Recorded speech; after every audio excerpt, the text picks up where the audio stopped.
Laporan praktikum agroklimatologi cara mengukur pH tanah menggunakan alat digital dan manual. Anissa Wahda, 2.402.003. Dosen pengapu, Salmiati MPD, PhD, Prodi Agroteknologi, Institut Teknologi Perkebunan Pelalawan Indonesia. Latar belakang pengukuran pH tanah merupakan bagian krusial dalam penilaian kualitas tanah karena memengaruhi ketersediaan unsur hara, aktivitas mikroba, dan kemampuan tanaman menyerap nutrisi.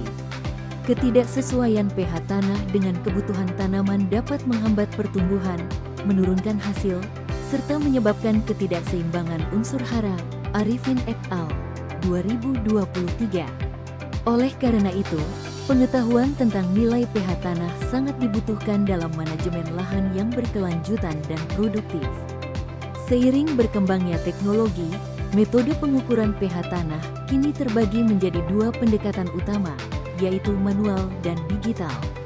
Metode manual seperti kertas lakmus, indikator universal, dan titrasi masih umum digunakan karena alatnya murah, mudah diakses, dan tidak memerlukan daya listrik. Namun, metode ini cenderung kurang presisi dan sangat dipengaruhi oleh subjektivitas pengamat. Rahman, 2022.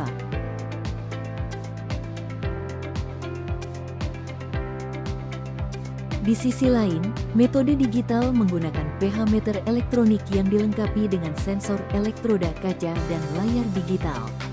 Alat ini mampu memberikan hasil yang lebih akurat, cepat, dan objektif, serta mampu merekam data dalam jumlah besar untuk dianalisis lebih lanjut. Santoso, 2023. Kemudahan penggunaan dan portabilitasnya menjadikan metode ini cocok untuk berbagai kondisi lapangan. Pemilihan metode pengukuran harus mempertimbangkan tujuan analisis, sumber daya, dan kondisi lingkungan. Misalnya, di daerah terpencil tanpa listrik, metode manual bisa lebih efisien. Namun, untuk penelitian intensif yang membutuhkan akurasi tinggi, penggunaan alat digital lebih disarankan. Wijaya, 2021. Oleh karena itu, pemahaman terhadap karakteristik kedua metode ini penting agar hasil pengukuran dapat diandalkan dan mendukung pengambilan keputusan yang tepat dalam pengelolaan pertanian. Tujuan praktikum untuk mengetahui cara kerja alat digital dan manual dalam mengukur pH tanah. Menentukan tingkat keasaman atau kebasaan dari sampel tanah. Membandingkan hasil pengukuran pH tanah menggunakan metode digital dan manual. Alat dan bahan, pH meter digital dan indikator pH universal. Kap plastik, tanah dan air. Cara kerja: ambil sampel tanah dari 5 titik yang berbeda. Semua sampel tanah dijadikan satu dalam wadah dan dibasahi dengan air dengan perbandingan 1:1. Kemudian diaduk hingga tercampur rata.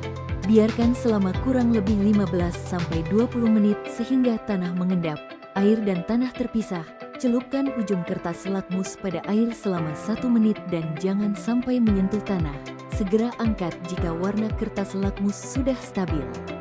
Cocokkan warna kertas lakmus tersebut dengan bagan warna.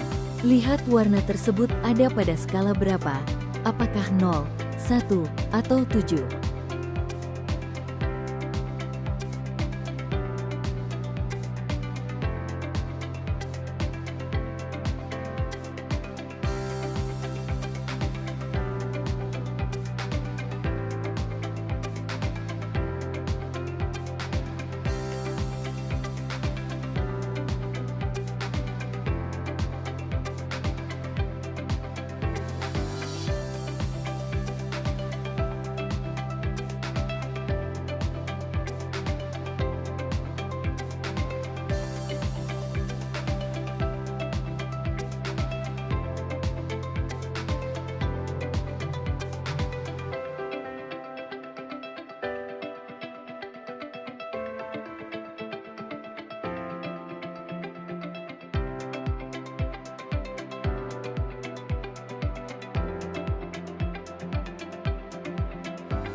Pembahasan berdasarkan hasil pengamatan yang dilakukan pada 5 titik lokasi.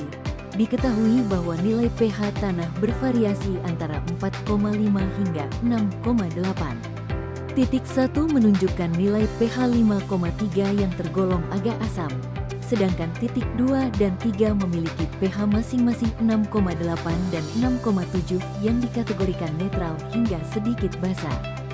Sementara itu, titik 4 dan 5 menunjukkan pH 4,9 dan 4,5 yang diklasifikasikan sebagai tanah asam. Perbedaan nilai pH ini sangat penting untuk diketahui karena pH tanah merupakan indikator utama dalam menentukan ketersediaan unsur hara dan tingkat toksisitas logam bagi tanaman. Harjowigeno, 2003. Tanah dengan pH netral hingga sedikit basa, seperti pada titik 2 dan 3, merupakan kondisi yang sangat mendukung pertumbuhan tanaman. Pada kisaran pH 6,5-7,5, sebagian besar unsur hara makro dan mikro tersedia dalam jumlah yang optimal, sehingga efisiensi pemupukan menjadi lebih tinggi dan produktivitas tanaman dapat meningkat. Suharta, 2011. Sebaliknya, tanah dengan pH di bawah 5,5 seperti pada titik 1, 4, dan 5 tergolong masam hingga sangat masam. Tanah masam memiliki risiko tinggi terhadap kelarutan unsur toksik seperti Al, aluminium, dan V, besi, yang dapat mengganggu penyerapan unsur hara penting seperti P, fosfor, Ca, kalsium, dan magnesium. Hal ini bisa berdampak buruk pada pertumbuhan akar dan hasil panen. Untuk memperbaiki kondisi ini, umumnya dilakukan pengapuran menggunakan dolomit atau kalsit guna menaikkan pH tanah hingga mencapai kondisi netral. Vogt dan Ellis, 1997. Kondisi keasaman tanah yang tinggi juga dapat memengaruhi aktivitas mikroorganisme di dalam tanah. Mikroorganisme yang berperan dalam dekomposisi bahan organik dan fiksasi nitrogen, misalnya, akan berkurang aktivitasnya di tanah yang terlalu asam, sehingga memperburuk ketersediaan unsur hara alami bagi tanaman. Sutejo, 2002. Maka dari itu, evaluasi pH tanah sangat penting dalam perencanaan pengelolaan lahan dan strategi pemupukan agar tanah tetap produktif dan ramah bagi pertumbuhan tanaman pertanian. Kesimpulan.